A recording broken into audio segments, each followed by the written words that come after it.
விழுவதெல்லாம் எழுவதற்கு தானே தவிர ஒருபோதும் அழுவதற்காக அல்ல. வேல்வேல் முருகா, வெற்றிவேல் முருகா. என் அன்பின் பிரியமே, இந்த திருச்செந்தூர் முருகன் வாக்கு இன்று உன் வாழ்க்கையை நிச்சயமாக மாற்றும். என் வாக்கினை கேட்டு முடித்த 1 மணி நேரத்திற்குள்ளாக உன் வாழ்க்கையில் உனக்கான நல்ல செய்தி ஒன்று உன்னை தேடி வரப்போகின்றது. இன்று இந்த மங்கள செவ்வாயில் இந்த கந்தன் என் வாக்கினை கேட்கின்ற உனக்கு வாழ்க்கையில் பேரதிர்ஷ்டம் என்ற ஒன்று நிச்சயமாக இருக்கும். எப்பொழுதும் உன் வாழ்க்கையில் என்ன நடந்தாலும் அதை என்னிடத்தில் பகிர்ந்து கொண்டு அதற்கான தீர்வை தேடுகின்ற உனக்கு நல்ல தீர்வை கொடுக்க உன் அப்பன் எப்பொழுதும் தயாராக இருக்கின்றேன். என்னென்ன பிரச்சனைகள் உன் வாழ்க்கையில் வந்தாலும் அந்த பிரச்சனைகளிலிருந்து உன்னை மீட்டு கொண்டு வர உன் அப்பன் நான் இருக்கின்றேன். இன்று என்னை இந்த கோலத்தில் கண்டுவிட்ட என் பிள்ளைக்கு வாழ்க்கையில் ராஜயோகம் நிச்சயமாக உண்டு. பேரதிர்ஷ்டம் உன்னை தேடி வரும். இத்தனை நாளும் எந்த ஒரு அதிர்ஷ்டத்தை தொலைத்து விட்டதாக நினைத்து என் பிள்ளை ஏங்கிக் கொண்டிருக்கின்றாயோ, எந்த ஒரு அதிர்ஷ்டம் உனக்கு இல்லை என்று கண்ணீர் வடித்தாயோ, அந்த அதிர்ஷ்டத்தை உன்னை தேடி நான் வர வைக்கின்றேன். கந்தன் செய்வான் என்ற நம்பிக்கை உனக்குள் இருந்துவிட்டால் உன் வெற்றியை யாராலும் தடுத்து நிறுத்த முடியாது. அப்பன் உன்னை காண வரும் பொழுதெல்லாம் உன்னுடைய முகத்தில் இருக்கின்ற அந்த சோகத்தை கண்டு மனம் வேதனைப்படுகின்றேன். இதை பல முறை உனக்கு நான் சொல்லியும் விட்டேன். என் பிள்ளையே, என்ன பிரச்சனையாக இருந்தாலும் அதன் உன்னுடைய புன்னகையோடு எதிர்கொள்ள நீ தயாராக வேண்டும். உன் புன்னகைதான் அதற்கு மிகப்பெரிய மருந்தாகும். நீ கண்ணீர் விட்டாலும் அங்கு கதறினாலும் இரக்கப்படாதவர்கள் உன்னுடைய புன்னகையை கண்டால் ஒரு நொடி நிச்சயமாக ஸ்தம்பித்து போவார்கள். என்ன இது, நாம் இத்தனை பிரச்சனைகளை கொடுத்து விட்ட பிறகும் இவர்கள் புன்னகையோடு நிற்கிறார்களே என்று. என் குழந்தையே, இதுதான் அந்த நேரத்தில் உன்னுடைய ஆயுதம் என்பதனை மறந்து விடாதே. எதையும் கஷ்டப்படாமல் நீ சந்தோஷமாக எதிர்கொள்ள துணிந்து விட்டாயானால் அந்த துன்பம் கூட உன் அருகில் வருவதற்கு பயப்படும். அந்த துன்பமே பயப்படும் பொழுது இந்த மனிதர்கள் எல்லாம் எம்மாத்திரம். அதனால் என் குழந்தை, எதை நினைத்தும் வருந்தி கொண்டிருக்காதே.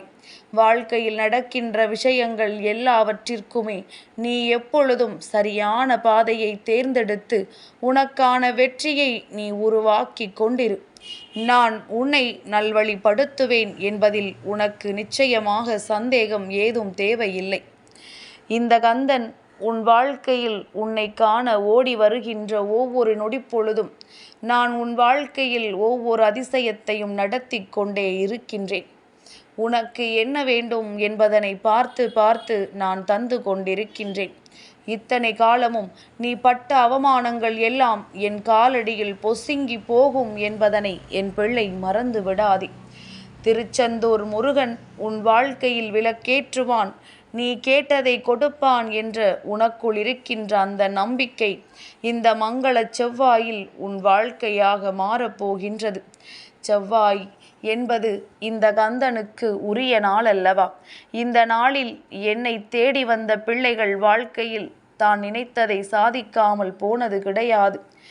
எவ்வளவோ கஷ்டங்கள் வந்த பொழுதிலும் கூட அதிலிருந்தெல்லாம் மீண்டு வர என் பிள்ளைக்கு நான் உறுதுணையாக இருந்திருக்கின்றேன். என் குழந்தைக்கு வெற்றியை நான் பரிசாக கொடுத்திருக்கின்றேன். இப்பொழுது விட்டால் இனி வாழ்க்கையில் எப்பொழுதுமே இந்த வாய்ப்புகள் கிடைக்காது என்கின்ற மனநிலையை என் பிள்ளைக்கு நான் கொடுத்ததனாலோ என்னவோ என் குழந்தை தன் வாழ்க்கையில் கிடைத்த எந்த ஒரு வாய்ப்புகளையும் ஒரு பொழுதும் தவறவிட்டதில்லை. சட்டென்று எல்லா விஷயங்களையும் பெற்றுக்கொள்வதோடு மட்டுமல்லாமல் இதிலிருந்து மீண்டு வர என் பிள்ளை சர்வ நிச்சயமான ஒரு உண்மையை தேடி நீ அலைந்து கொண்டிருக்காமல் இதுதான் நம் வாழ்க்கை என்று புரிந்து கொண்டாய். அதுபோதும் உன் அப்பன் எனக்கு. நான் இனி உன் வாழ்க்கையை கரை சேர்த்து விடுவேன். உனக்கு என்ன வேண்டுமோ அதை நான் நிச்சயமாக உன்னிடத்தில் கொடுத்து உன்னை நல்வழிக்கு கொண்டு வருவேன். நமக்கு யாரும் இல்லை, நம் வாழ்க்கைக்கு யாரும் பொறுப்பில்லை, நமக்கு என்ன நடந்தாலும் அதை கேட்பதற்கு இங்கு யாரும் இல்லை என்று என் பிள்ளை வருந்திக் கொண்டிருந்தாயல்லவா? உன்னுடைய இந்த வருத்தத்தை உன் அப்பன் நான் போக்கி தருகின்றேன். எந்த காலகட்டத்திலும் உனக்காக நான் இருக்கிறேன் என்பதனை உனக்கு நான் நிரூபிக்கின்றேன். இத்தனை காலமும் நீ பட்ட கஷ்டங்களுக்கும் நீ பட்ட அவமானங்களுக்கும் நான் இருந்து உனக்கு நன்மைகளை கொடுக்கின்றேன். இனி ஒருபொழுதும் நான் உன் வாழ்க்கையிலிருந்து ஒரு அடி தொலைவு கூட நகர்ந்து செல்ல மாட்டேன். அப்படி உன் அப்பன் உன்னை விட்டு நகர்ந்து செல்கிறேன் என்றால் அதற்கு காரணமும் நீயாகத்தான் இருப்பாய். ஏன் தெரியுமா? நீ ஒரு முறை இந்த அப்பனிடத்தில் இருந்து விலகிச் செல்ல நினைத்தால், அதாவது நான் சொல்கின்ற விஷயங்களை எல்லாம் பின்பற்றாமல் உண்மையும் நேர்மையும் எல்லாவற்றிலும் இருந்து தவறி உனக்கான வாழ்க்கையின் உனக்கான சந்தோஷத்தை பெறாமல் நீ சென்று விட்டாயானால் நிச்சயமாக அந்த நொடிப்பொழுது இந்த கந்தன் உன்னை விட்டு விலக நேரிடும். கந்தனுக்கு பிள்ளைகளிடத்திலிருந்து எதிர்பார்ப்புகள் பெரிதாக ஒன்றும் இல்லை.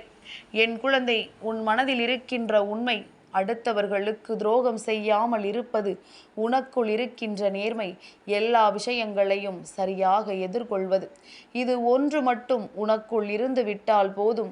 இந்த கந்தன் உன்னை வழிநடத்தி விடுவான் என்பதில் எந்த ஒரு மாற்று கருத்தும் கிடையாது. நான் இருந்து கொடுக்கின்ற ஒவ்வொரு விஷயத்தையும் நீ சரியாக பெற்றுக்கொள்ள துணிந்து நில். ஏனென்றால் நான் தருவது உன்னால் இந்த வாழ்க்கையில் மீண்டும் பெற முடியாதது. ஒரு முறை கிடைத்த வாய்ப்பை தவற விட்டு அன்று அதை விடாமல் இருந்திருக்கலாமே என்று நினைப்பதில் எந்த பலனும் இல்லை அல்லவா? அது வாய்ப்பாக இருந்தாலும் சரி, வாழ்க்கையாக இருந்தாலும் சரி, கையில் கிடைக்கும் பொழுது விட்டுவிட்ட பிறகு மீண்டும் அது நமக்கு கிடைக்கவில்லையே எண்ணி வருந்திக் கொண்டிருப்பதில் எந்த பலனும் இல்லை என்பதனை உணர்ந்து இன்று உன் அப்பன் சொன்னது போல இந்த செவ்வாயில் உன் மனதில் எந்த ஒரு தீய எண்ணங்களும் இல்லாமல், யார் வாழ்க்கையிலும் எந்த ஒரு கெடுதலையும் நினைக்காமல் நல்ல எண்ணத்தோடு நீ முருகா என்று என்னை அழைத்தாலே போதும், அப்பன் உன்னை தேடி ஓடோடி வந்து விடுவேன். எந்த நொடிப்பொழுதும் உன்னை காண வருவதனால் கந்தனை காண்பது எளிது, நமக்கு கந்தன் மிகவும் எளிதாக கிடைத்து விட்டார் என்று எண்ணி விடாதே. என் பிள்ளையே, அத்தனை சாதாரணமாகவெல்லாம் நான் உன்னிடத்தில் வருவதில்லை. நான் உன்னிடத்தில் வந்ததனால் நீ என்னை மிகவும் எளிதாக எண்ணிவிடக் கூடாதல்லவா? உன்னுடைய வாழ்க்கைக்கு நீ இத்தனை காலமும் தவமிருந்து என்னிடம் கேட்ட பலனைத்தானே கொடுக்க வந்திருக்கின்றேன். உன்னுடைய பல கால தவத்திற்கான பலன் நிச்சயமாக உனக்கு கிடைக்கும் என்பதனை நீ மறந்து விடாதே. நான் இருந்து நடத்துவேன், உன் வாழ்க்கையை நல்வழிப்படுத்துவேன். நீ கேட்டது அத்தனையும் உன் கைகளில் கொடுப்பேன். எண்ணற்ற மாற்றங்களும் எண்ணற்ற திருப்பங்களையும் இந்த கந்தன் உருவாக்கி கொடுப்பேன். என் பிள்ளையே, 1 மணி நேரத்தில் நல்ல செய்தி எப்படி நம்மை தேடி வரும் என்று யோசிக்கின்றாயல்லவா? நிச்சயமாக உனக்கு கிடைக்கும். இன்னும் 1 மணி நேரத்திற்குள்ளாக நீ எதிர்பார்த்த ஒரு விஷயத்திற்கான நல்ல செய்தி உன்னை தேடி வரும். அந்த செய்தி உன் கைகளில் வரும் பொழுது இந்த கந்தனின் அன்பை நிச்சயமாக நீ உணர்வாய். அப்படி இல்லை என்றால் நீ எந்த ஒரு விஷயத்தில் முக்கியமான முடிவு எடுக்க முடியாமல் தவித்து நிற்கின்றாயோ அந்த விஷயத்திற்கான முக்கிய முடிவை உன் அப்பன் உன் கைகளில் தரப்போகின்றேன். எல்லாவற்றிற்கும் மேலாக ஒரு விஷயம் நடக்குமா நடக்காதா என்ற குழப்பத்தில் நீ இருந்து கொண்டிருந்தாய். அந்த குழப்பத்தை நான் உனக்கு தீர்த்து கொடுக்கின்றேன். இதிலிருந்து உனக்கான நன்மையை நான் பெற்று கொடுக்கின்றேன். எல்லாவற்றையும் கடந்து விட்ட ஒரு சூழ்நிலை உன் வாழ்க்கையில் உருவாகும். திருச்செந்தூர் முருகனை வணங்கியதற்கான பலன் உன் கைகளில் வந்து சேரும். அப்படை நம்பிய பிள்ளைகள் வாழ்க்கையில் ஒருபொழுதும் தோற்றதாகவோ யார் முன்னிலையிலும் தலை குனிந்து நின்றதாகவோ சரித்திரம் கிடையாது. நீ என் பிள்ளையானால் எக்காரணத்தை கொண்டும் யாருக்கும் எந்த ஒரு கஷ்டத்தையும் கொடுத்து விடாதே. இன்னொருவரின் கண்ணீருக்கு ஒரு பொழுதும் நீ காரணமாக இருந்து விடாதே. இதை மட்டும் நீ சரியாக செய்தால் உன் வாழ்க்கையை உன் வசமாக்கி உன் கைகளில் அதனை அப்படியே ஒப்படைக்க வேண்டிய பொறுப்பு இந்த கந்தனுடையது என்பதனை நீ மறக்க மாட்டாய். நான் நல்ல பிள்ளைகளுக்கு நல்லதை செய்வேன், தீயவர்களை நல்வழிப்படுத்த முயற்சி செய்வேன். அதையும் தாண்டி நான் இப்படித்தான் இருப்பேன் என்று சொன்னால் இறுதி கட்டத்தில் என்னிடத்திலிருந்து தண்டனைகளை பெறுவார்கள். நீ நல்ல பிள்ளையாக இருந்து உன் வெற்றியை பெற முன்னேறி வா. நான் இருக்கின்றேன் உன்னை கை தூக்கிவிட. வேல்வேல் முருகா, வெற்றிவேல் முருகா.